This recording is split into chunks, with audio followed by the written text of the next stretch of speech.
clearly the case last night that St Ignatius illustrates that we're still in the middle of a pandemic, and there's continuing concern. Of course, this was only but the latest case. There was a case last week, or some 10 days ago, at Warragamba Primary School. We are still in a pandemic.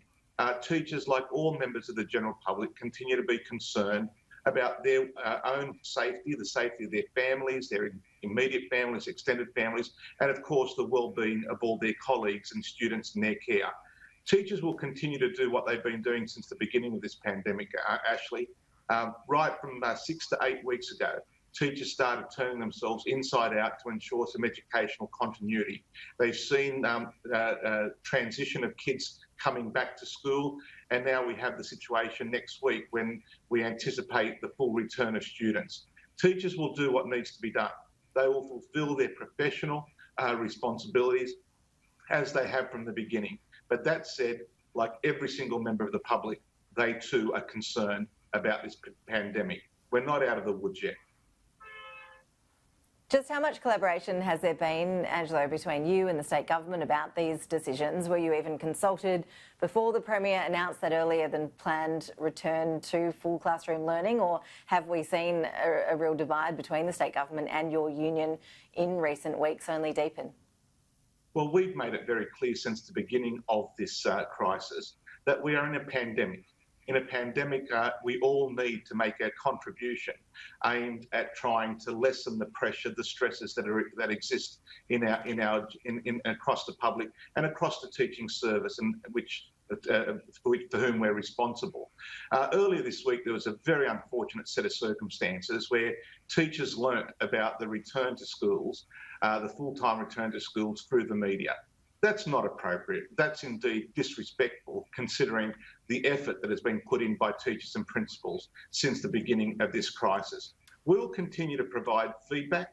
We'll continue to provide advice to the government. And all we can say to the government, as we said from the beginning, we know a thing or two about how to operate schools. Governments need to be more respectful of the impact their announcements have on the organisation, the timetabling of schools. Our schools are very complex places, and we need governments to be more respectful of the impact announcements have on teachers, principals, and of course, the well-being of the entire school community. We have seen schools return and kids have been back at school in some states for several weeks now without incident. We've seen safety measures put in place to try to protect teachers and students for that matter. Just how confident are you in those extra safety measures? I'm thinking of the extra cleaning going on, the extra sanitiser and soap, etc., we're seeing placed in schools.